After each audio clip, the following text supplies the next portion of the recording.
কক্সবাজারের মাতার বাড়িতে প্রধানমন্ত্রী গভীর সমুদ্র বন্দর কয়লা বিদ্যুৎ প্রকল্প পরিদর্শন। চট্টগ্রামের বাঁশখালীতেও যোগ দেবেন জনসভায়, হস্তান্তর করবেন 100 ঘর।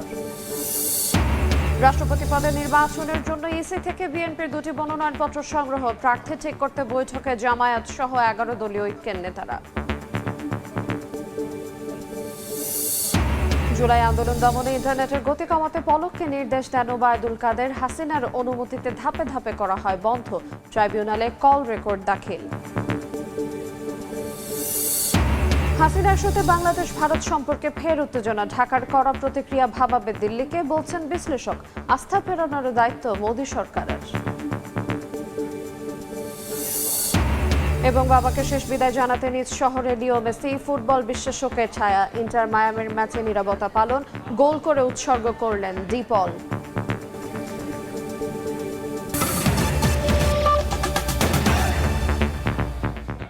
দেখছিলেন শিরোনাম। সমাজ সংবাদের সঙ্গে আছি আইরিন আয়াত। গভীর সমুদ্র বন্দর সহ কয়েকটি উন্নয়ন কার্যক্রম পরিদর্শনে কক্সবাজারের মহেশখালীতে পৌঁছেছেন প্রধানমন্ত্রী তারেক রহমান। বেলা 11টার দিকে প্রধানমন্ত্রীকে বহনকারী হেলিকপ্টার মাতার বাড়িতে পৌঁছায়। তাকে অভ্যর্থনা জানান জ্বালানি প্রতিমন্ত্রী অনিন্দ ইসলাম অমিত। মহেশখালীতে প্রধানমন্ত্রীর গভীর সমুদ্র বন্দর, বিদ্যুৎ কেন্দ্র ও মহেশখালী সমন্বিত উন্নয়ন কর্তৃপক্ষ মিডার কার্যক্রম পরিদর্শনের কথা জানায় প্রেস উইং। বাহারছড়া ইউনিয়নের পশ্চিম বাঁশখালী উচ্চ বিদ্যালয় মাঠে বন্যায় ক্ষতিগ্রস্তদের সহায়তা অনুষ্ঠানে যোগ দেবেন সরকার প্রধান। দুপুরে চট্টগ্রামের ফটিকছড়ির বাবুনগর মাদ্রাসায় হেফাজত আমির শাহ মুহিবুল্লাহ বাবুনগরের সঙ্গে সাক্ষাৎ শেষে বিকাল 3টার দিকে হাটহাজারী মাদ্রাসায় হেফাজতের প্রতিষ্ঠাতা শাহ আহমদ শফির কবর জিয়ারত করবেন। বিকাল 5টায় হাটহাজারী কলেজ মাঠে বন্যায় ক্ষতিগ্রস্তদের পুনর্বাসন সহায়তা অনুষ্ঠানে যোগ দেওয়ার কথা রয়েছে। সন্ধ্যা 7টার দিকে রেডিসন ব্লু মিলনায়তনে সাংগঠনিক সভায় যোগ দেবেন তারেক রহমান। কক্সবাজার থেকে চট্টগ্রামের বাঁশখালীতে যাবেন সরকার প্রধান। এই মুহূর্তে বাঁশখালীতে আছেন সহকর্মী ইমরুল আহসান। সরাসরি যাব তার কাছে। ইমরুল, প্রধানমন্ত্রী তারেক রহমান ইতিমধ্যে মাতার বাড়ির যে গভীর সমুদ্র বন্দর সেটি পরিদর্শন করেছেন এবং ওখানে আরো দুটি উন্নয়ন প্রকল্প পরিদর্শন সেখানে করেছেন। কয়লাভিত্তিক তাপবিদ্যুৎ কেন্দ্র এবং মহেশখালী সমন্বিত উন্নয়ন প্রকল্প, সেটি প্রোগ্রাম শেষ করে উনি কিছুক্ষণের মধ্যে এই চট্টগ্রামের বাঁশখালীর উদ্দেশ্যে রওনা হবেন, যেখানে এখানে যে বন্যায় যে সাম্প্রতিক বন্যায় যে ক্ষতিগ্রস্ত হয়েছে তাদের মাঝে তাদের সহায়তা করবেন। অনেক ঘরবাড়ি এখানে ক্ষতিগ্রস্ত হয়েছে, প্রায় 9000 ঘরবাড়ি এখানে ক্ষতিগ্রস্ত হয়েছে। তাদের এখানের মধ্যে এখানে ঘর হস্তান্তর করা হবে, এছাড়া আর্থিক অনুদান দেওয়া হবে, ত্রাণ সামগ্রী বিতরণ করা হবে এবং সে উপলক্ষে এখানে একটি জনসভার আয়োজন করা হয়েছে। দেখতে পাচ্ছেন যে এখানে ইতিমধ্যেই এই বাঁশখালীর এই সমুদ্র লাগোয়া একটি জায়গা, এখানে আজকে প্রধানমন্ত্রী তারেক রহমানের এই ত্রাণ সামগ্রী এবং বিতরণ কর্মসূচি এবং এই জনসভার আয়োজনটি করা হয়েছে। এখানে একবারে সমুদ্র সৈকতের যে জায়গাটি সেটি একেবারে কানায় কানায় পূর্ণ হয়ে গিয়েছে।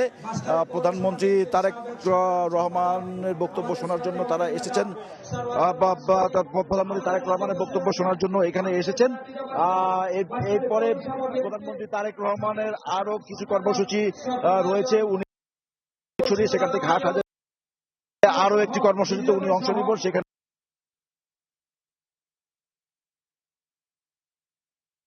নিয়েছে অর্থাৎ ত্রাণ সামগ্রী এবং গৃহ বিষয়টি সেখানেও হাটহাজারী এবং সর্বশেষ সন্ধ্যার পরে অর্থাৎ রাতে চট্টগ্রাম জেলা এবং মহানগরের নেতৃবৃন্দের সাথে একটি সাংগঠনিক সভায় এখানে উনি অংশ নেবেন। সাংগঠনিক বর্তমানে জেলা এবং মহানগরের সাংগঠনিক অবস্থা কি সেই বিষয়টি সরাসরি নেতাকর্মীদের কাছ থেকে উনি জানবেন, সেই অনুযায়ী পরবর্তীতে পদক্ষেপ নেওয়া হবে। তো সবাই অপেক্ষায় আছেন প্রধানমন্ত্রী তারেক রহমানের। এখানে আনুষ্ঠানিক সময় দেওয়া হয়েছে 12টা 20 মিনিটে। হয়তো কিছুক্ষণের মধ্যেই প্রধানমন্ত্রী তারেক রহমান মহেশখালী থেকে উদ্দেশ্যে রওনা হবেন এবং নির্ধারিত যে সময় 12টা 20 বা তার 10-15 মিনিটের মধ্যে উনি এখানে চলে আসবেন এবং এখানে বন্যায় ক্ষতিগ্রস্তদের মাঝে উনি ত্রাণ সামগ্রী বিতরণ করবেন।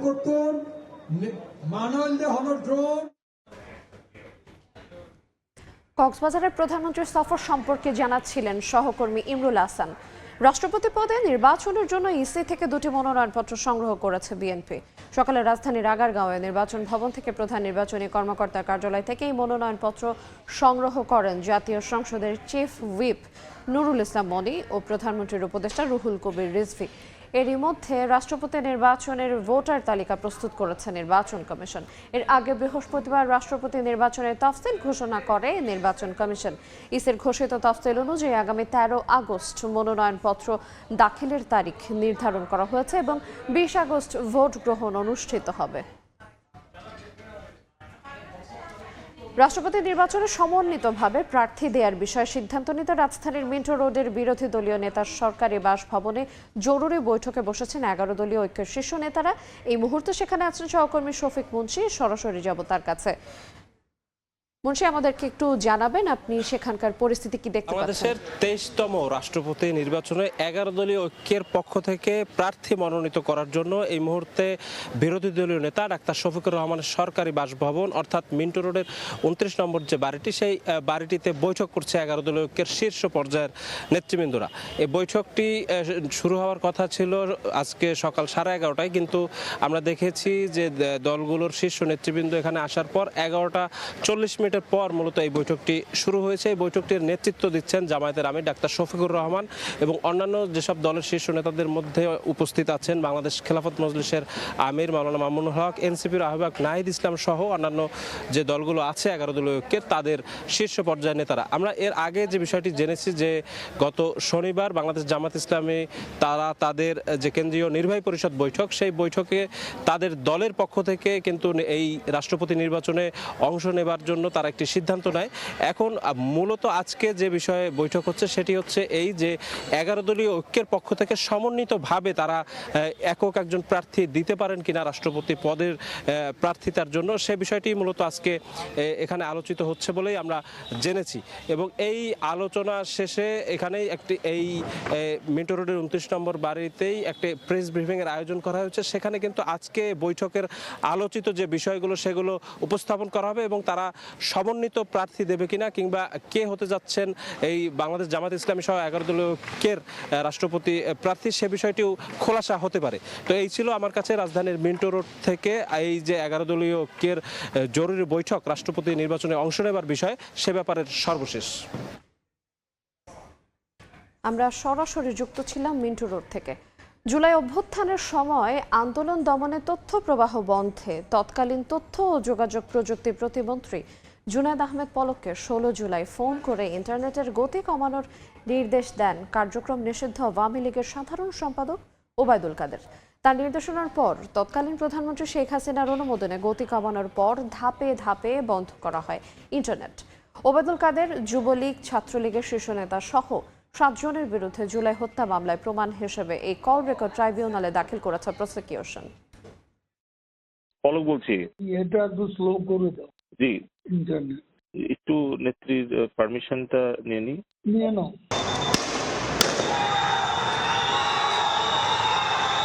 জুলাই অভ্যুত্থানের সময় তৎকালীন তথ্য ও যোগাযোগ প্রতিমন্ত্রী জুনায়েদ আহমেদ পলককে ফোন করে ইন্টারনেটের গতি কমিয়ে দেওয়ার নির্দেশনা দেন কার্যক্রম নিষিদ্ধ আওয়ামী লীগের সাধারণ সম্পাদক ওবায়দুল কাদের। আওয়ামী লীগ ও এর সহযোগী সংগঠনের নেতাকর্মী এবং পুলিশের দমন পীড়নের খবর সামাজিক যোগাযোগ মাধ্যমে ছড়িয়ে পড়ার পর ক্ষোভে ফুঁসে ওঠে বাংলাদেশ। কোটা সংস্কারের দাবিতে গড়ে ওঠা আন্দোলন ধীরে ধীরে মন নেয় সরকার পতনের দিকে। আন্দোলন দমনে মরণাস্ত্রের পাশাপাশি ব্যবহার করা হয় হেলিকপ্টার। এসব তথ্য যাতে বাইরে ছড়িয়ে না পড়ে সেজন্য ইন্টারনেট বন্ধের উদ্যোগ নেওয়া হয় বলে দাবি প্রসিকিউশনের। প্রসিকিউশন বলছে তৎকালীন তথ্য ও যোগাযোগ প্রতিমন্ত্রী জুনায়েদ আহমেদ পলককে ফোন করে ইন্টারনেটের গতি কমানোর নির্দেশনা দেন কার্যক্রম নিষিদ্ধ আওয়ামী লীগের সাধারণ সম্পাদক ওবায়দুল কাদের। পলক বলছি, এটা একটু স্লো করে দাও। জি ইন্টারনেট একটু নেত্রীর পারমিশনটা নিয়ে নাও। হ্যাঁ, একটু ওই যে মানে বলা আছে তো যে উনি না বললে না ওনাকে জিজ্ঞেস করেই বলবো। আচ্ছা ঠিক আছে। জি প্রসিকিউশনের দাবি ওবায়দুল কাদেরের নির্দেশনার পর তৎকালীন প্রধানমন্ত্রী শেখ হাসিনার অনুমোদন নিয়ে প্রথমে ইন্টারনেটের গতি কমানো হয়, পরে ধাপে ধাপে বন্ধ করা হয় ইন্টারনেট। কথোপকথনটা খুবই ক্লিয়ার। ওবায়দুল কাদের ফোন করছেন আইসিটি প্রতিমন্ত্রীকে, ফোন করে বলছেন যে ইন্টারনেটটা স্লো করে দাও। উনি বলছেন প্রাইম মিনিস্টারের অনুমোদন লাগবে, কারণ উনি বলেছেন যে প্রাইম মিনিস্টার বলেছেন যে ইন্টারনেট বন্ধের আগে আমার অনুমতি নিতে। এরপরে আমরা দেখতে পেলাম ইন্টারনেট বন্ধ হয়ে গেল, স্লো হয়ে গেল। তাহলে বোঝা যাচ্ছে যে ওবায়দুল কাদের নির্দেশ দিলেন, শেখ হাসিনা সেই নির্দেশটাকে অনুমোদন করলেন, কার্যকর করলেন জুনায়েদ আহমেদ পলক। এরই মধ্যে এই মামলার তথ্য প্রমাণ হিসেবে এই কল রেকর্ড ট্রাইব্যুনালে দাখিল করেছে প্রসিকিউশন। উম্মে হানি, সময় সংবাদ, ঢাকা। দিল্লিতে শেখ হাসিনার ভার্চুয়াল অনুষ্ঠানে ফের কঠিন পরীক্ষায় বাংলাদেশ ভারত সম্পর্ক। ঢাকার কড়া প্রতিক্রিয়ায় মোদী সরকারকে সবকিছু নতুন করে বিবেচনা করতে হবে বলে মনে করেন বিশ্লেষকরা। তাদের মতে আস্থা ফেরানোর দায়িত্ব এখন ভারতেরই। দিল্লিতে সাংবাদিকদের সঙ্গে শেখ হাসিনার ভার্চুয়াল মতবিনিময়ের পর আবারও টানাপোড়েন বাংলাদেশ ভারত সম্পর্কে। যদিও ভারতের পক্ষ থেকে বলা হয়েছিল এ আয়োজনে দেশটির সরকারের কোনো সম্পৃক্ততা নেই। এমনকি অনুষ্ঠানের 2 দিন আগে 3রা আগস্ট পররাষ্ট্র উপদেষ্টার সঙ্গে ভারতীয় হাইকমিশনারের বৈঠকে ওঠে বিষয়টি। ভারতের ভূখণ্ড ব্যবহার করে শেখ হাসিনা যাতে রাজনৈতিক বক্তব্য দিতে না পারেন সে বিষয়ে সহযোগিতা চান পররাষ্ট্র উপদেষ্টা। জবাবে ভারতীয় হাইকমিশনার বিষয়টি যথাযথভাবে বিবেচনা করার আশ্বাস দিলেও তার বাস্তব প্রতিফলন দেখা যায়নি। বুধবার শেখ হাসিনার ভার্চুয়াল মতবিনিময়ের পরপরই বিজ্ঞপ্তিতে তীব্র প্রতিক্রিয়া দেখিয়েছে পররাষ্ট্র মন্ত্রণালয়। পরে অবশ্য শুক্রবার নিয়মিত ব্রিফিংয়ে ভারতের পররাষ্ট্র মন্ত্রণালয়ের মুখপাত্র জানান শেখ হাসিনার বক্তব্য সমর্থন করে না দেশটি। সরকার उस मंच से कहे गए जो भी शब्द थे उसका समर्थन नहीं करती है। যদিও বিশ্লেষকরা মনে করেন প্রকাশ্যে যাই বলা হোক না কেন দিল্লিতে ভারত সরকারের সম্মতি ছাড়া শেখ হাসিনার ভার্চুয়াল অনুষ্ঠান সম্ভব ছিল না। তবে ঢাকার প্রতিক্রিয়ার পর পুরো বিষয়টি ভারত নতুন করে ভাবতে পারে বলে মনে করেন বিশ্লেষকদের কেউ কেউ। সেটা দ্বিপাক্ষিক সম্পর্কের উপর এক ধরনের একটা নেতিবাচক ছায়া ফেলছে। তবে বাংলাদেশের প্রতিবাদের পরে ভারতের দিক থেকে যে বক্তব্যটা এসছে সেটা আমি বলবো যে তারা এই বিষয়টা আরো ঘনীভূত হোক সেটা তারা চাচ্ছেন না। বাংলাদেশ থেকে কিন্তু আমাদের রিয়াকশনটা ওয়াজ স্ট্রং। আমার ধারণা তাদেরকে এখন একটা ধারণা দেবে যে আসলে এই বিষয়টা তারা যদি সত্যিকার অর্থেই বাংলাদেশের সাথে একটা স্বাভাবিক সম্পর্ক বজায় রাখতে চায় তাহলে এই বিষয়টার ব্যাপারে তারা একটু বাড়তি সতর্ক হতে হবে। এটাকে হালকাভাবে নেওয়ার কোনো সুযোগ নাই। বিশ্লেষকরা বলছেন দুই দেশের সম্পর্ক স্বাভাবিক ছন্দে ফেরানোর বল এখন দিল্লির কোর্টে। কৌশলী হতে হবে ঢাকাকেও। বরঞ্চ এখন এই সম্পর্ককে আবার চালু করতে গেলে খানিকটা বাড়তি উদ্যোগ তাদের দিক থেকে নিতে হবে। কারণ বাংলাদেশ কিন্তু এখন অবজার্ভ করবে তাদের যে ভারত আসলে কি চায়। কাজেই সম্পর্ককে যদি স্বাভাবিক জায়গায় নিতে হয় যেগুলো স্পর্শকাতর বিষয় আছে সেগুলোকে দূরে রেখে দুই দেশের স্বার্থ সংক্রান্ত যে বিষয়গুলো আছে যেগুলো নিয়ে আমরা পরস্পরের সাথে কাজ করতেই হবে সেগুলোতেই মনোযোগ দেওয়াটাই আমার মনে হয় এই মুহূর্তের জন্য সমীচীন হবে। ভারত বৃহৎ দেশ হিসেবে আমাদেরকে আস্থায় নিতে পারে, তাদের দায়িত্ব আছে আমাদেরকে কনফিডেন্সে নেওয়া এবং আমাদেরকে কনফিডেন্স দেওয়া যে হ্যাঁ আমরা উই ক্যান ওয়ার্ক টুগেদার, আমরা একসাথে কাজ করতে পারি দুই পক্ষেরই সুবিধার জন্য। বিশ্লেষকরা বলছেন দ্বিপাক্ষিক সম্পর্ক হতে হবে ভারসাম্য ও মর্যাদার ভিত্তিতে। ফারুক ভিয়া, রবিন, সময় সংবাদ, ঢাকা। বগুড়ায় দাঁড়িয়ে থাকা ট্রাকের পেছনে আরেক ট্রাকের ধাক্কায় বাবা ছেলে সহ 3 জন নিহত হয়েছেন।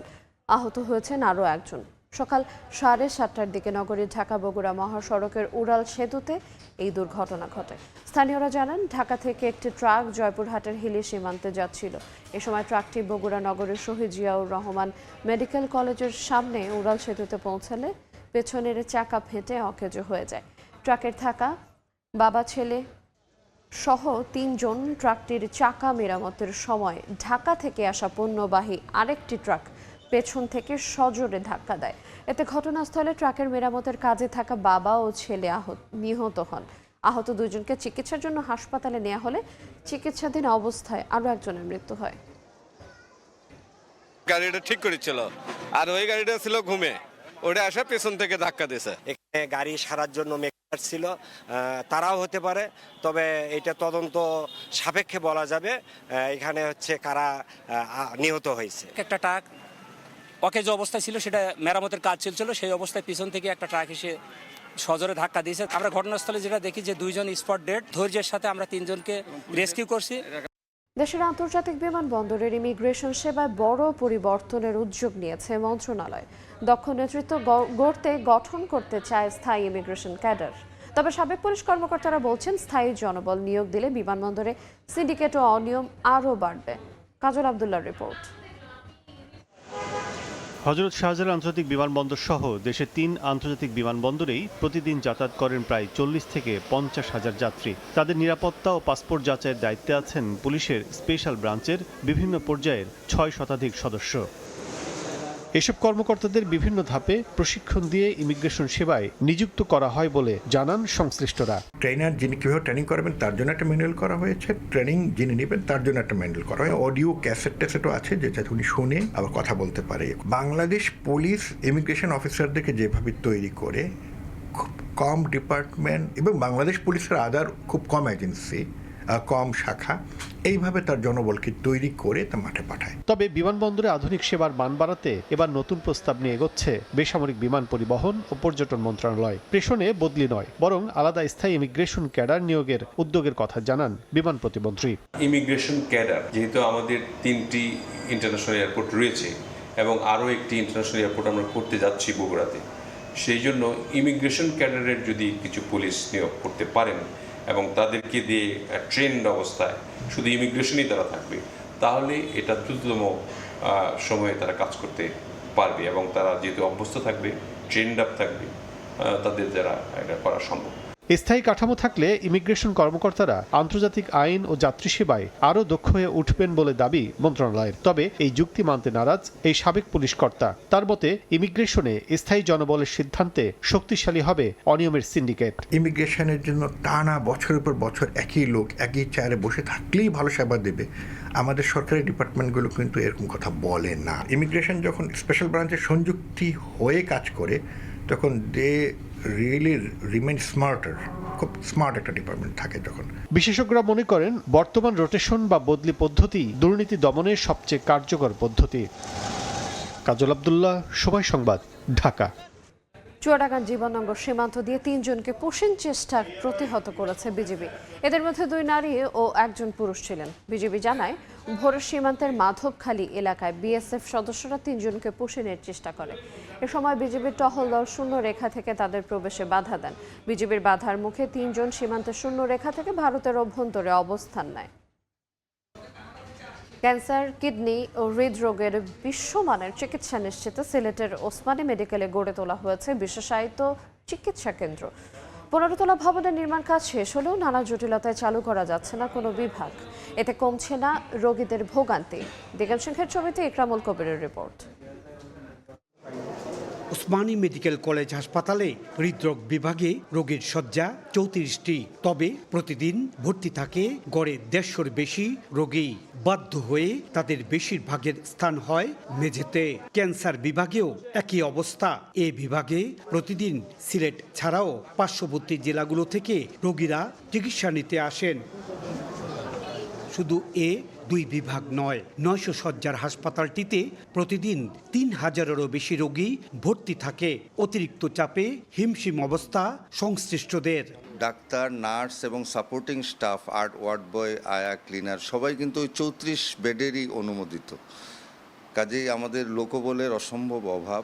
ক্যান্সার, কিডনি ও হৃদরোগে আক্রান্ত রোগীদের জন্য এই বিশেষায়িত চিকিৎসা কেন্দ্রটি চালু করা গেলে ওসমানী মেডিকেল কলেজ হাসপাতালের রোগীর চাপ অনেকটাই কমবে বলে মনে করছেন হাসপাতালের পরিচালক। 3200 রোগী ভর্তি, তার মানে আমার তো 2200 রোগী বিছানার বাইরে আছে।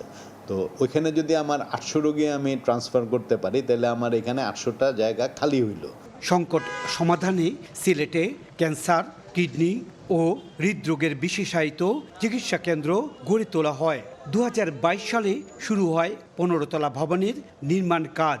শেষ হওয়ার কথা ছিল 2025 সালের মার্চে, কিন্তু লিফট ও যন্ত্রপাতি আমদানিতে দেরি হচ্ছে জানান গণপূর্ত বিভাগ। লিফট যখন আমি করব, লিফটের দেওয়াল এবং অন্যান্য যে আশেপাশের কাজ এবং মেডিকেল ইকুইপমেন্ট ইনস্টলেশন, এখানে ভবনে এই অংশটুকুর কাজ এখন পর্যন্ত শেষ করা যাচ্ছে না। মূল ঠিকাদার যেখানে যেখানে স্কোপ ছিল এই কাজগুলো কমপ্লিট করে দিয়েছে। গণপূর্ত বিভাগের তথ্য মতে 15 তলা ভবন নির্মাণ, 9টি লিফট স্থাপন, যন্ত্রপাতি, আসবাবপত্র, যানবাহন সহ অন্যান্য প্রকল্প ব্যয় ধরা হয়েছে 429 কোটি 12,50,000 টাকা। ভবনটিতে ক্যান্সার বিভাগে 182, কিডনি বিভাগে 156 এবং হৃদরোগ বিভাগের জন্য 112টি শয্যা রাখার কথা রয়েছে। ইকরামুল কবির, সময় সংবাদ, সিলেট। হরমুজ প্রণালী খুলতে যুক্তরাষ্ট্রকে 6 শর্ত দিয়েছে ইরান।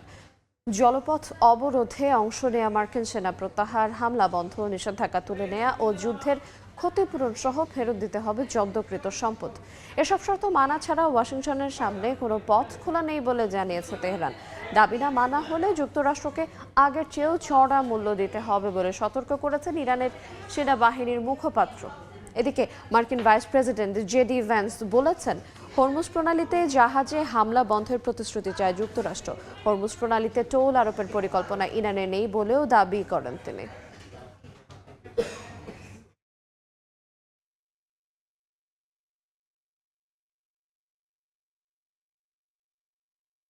শেষবারের মতো বাবাকে দেখতে আর্জেন্টিনার রোজারিওতে পৌঁছেছেন মেসি।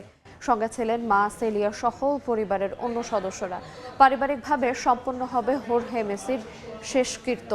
এদিকে ইন্টার মায়ামির ম্যাচে মেসির বাবার সম্মানে 1 মিনিট নীরবতা পালন করা হয়। গোল করে মেসিকে উৎসর্গ করেন সতীর্থ রদ্রিগো ডি পল। প্রিয় শহর রোজারিওতে কতবারই তো যাওয়া হলো মেসির, তবে এবারের যাত্রাটা সবচেয়ে বেদনাবিধুর। বাবা হারানোর শোকে কাতর মেসি ফিরেছেন আপন বাড়িতে, বাবা হোর্হে মেসিকে শোক বিদায় জানাতে, যাকে ছাড়া আজকের মেসির অস্তিত্বটাই ছিল অসম্ভব। বাবার মৃত্যুর খবর পাওয়া মাত্র ফোর্ট লডারডেল থেকে ব্যক্তিগত বিমানে রোজারিওর উদ্দেশ্যে রওনা হন মেসি। মা সেলিয়া, স্ত্রী আন্তোনেলা রকুজ্জো সহ পুরো পরিবারের গন্তব্য হোর্হে মেসির শেষকৃত্য। এমন দুঃসময়ে সমবেদনা জানাতে মেসির বাড়ির আশপাশের এলাকায় ভিড় জমাতে শুরু করেছেন ভক্ত সমর্থকরা। আর্জেন্টাইন গণমাধ্যমের খবর, হোর্হে মেসির শেষকৃত্য সর্বসাধারণের জন্য উন্মুক্ত থাকছে না। হোর্হে মেসির প্রয়াণে গভীর শোক প্রকাশ করেছে বার্সেলোনা, রিয়াল মাদ্রিদ, কনমেবল ও আর্জেন্টিনা ফুটবল অ্যাসোসিয়েশন সহ বিশ্বের শীর্ষস্থানীয় ক্রীড়া সংস্থাগুলো। শ্রদ্ধা জানাতে আর্জেন্টিনার সব ঘরোয়া ম্যাচে 1 মিনিট নীরবতা পালন করা হয়। খেলোয়াড়, রেফারি ও কোচিং স্টাফদের কালো আর্মব্যান্ড পরার নির্দেশনা দিয়েছে এএফএ। শোক সন্তপ্ত মেসি ও তার পরিবারের প্রতি সমবেদনা জানাচ্ছেন তার সতীর্থরাও। মেসির বাবাকে স্মরণ করা হয় ইন্টার মায়ামির ম্যাচেও। গোলের পর জার্সির নিচে পরিহিত মেসির জার্সি প্রদর্শন করে গোলটি মেসি ও তার পরিবারের প্রতি উৎসর্গ করেছেন রদ্রিগো ডি পল। বিশ্বকাপের ব্যর্থতা ভুলে মায়ামিতে দলের সঙ্গে অনুশীলনে ব্যস্ত ছিলেন মেসি। পরদিনই MLS-এর লিগস কাপে মন্টেরির বিপক্ষে খেলার কথা ছিল তার। সে সময়ই আসে দুঃসংবাদ। বার্ধক্যজনিত ও শারীরিক অসুস্থতার সঙ্গে দীর্ঘ লড়াই শেষে রোজারিওর সানাতোরিও সেন্ট্রোতে শেষ নিঃশ্বাস ত্যাগ করেন 68 বছর বয়সী হোর্হে মেসি। 39 বছর জীবনে যিনি ছিলেন মেসির সবচেয়ে কাছের মানুষ। নাজমুল হাসান পুলক, সময় সংবাদ। লঙ্কা প্রিমিয়ার লিগের ফাইনালে হেরেছে সাকিব হৃদয়ের জাফনা কিংস। শিরোপা নির্ধারণী ম্যাচে জাফনার দেয়া 124 রানের লক্ষ্য 5 উইকেট হাতে রেখেই পূরণ করে গল গ্যালান্টস।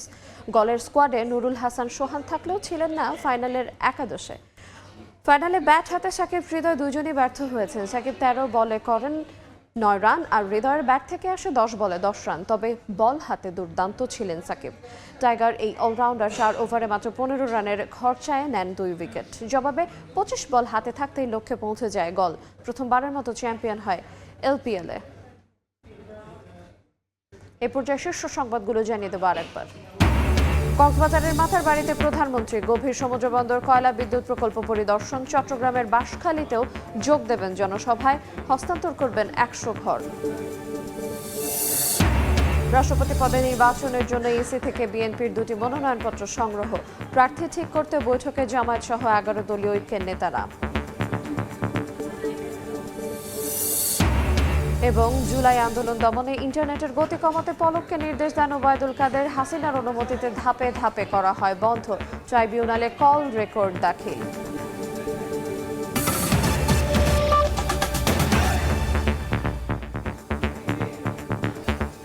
এই ছিল দুপুর 12টার সময় সংবাদে। এরপর খেলার সময়ের সঙ্গে থাকবেন সহকর্মী সাজিদ মুস্তাহিদ। ধন্যবাদ আইন। খেলার সময় নিয়ে আসছে কিছুক্ষণ পর, সঙ্গে থাকুন সময়ের।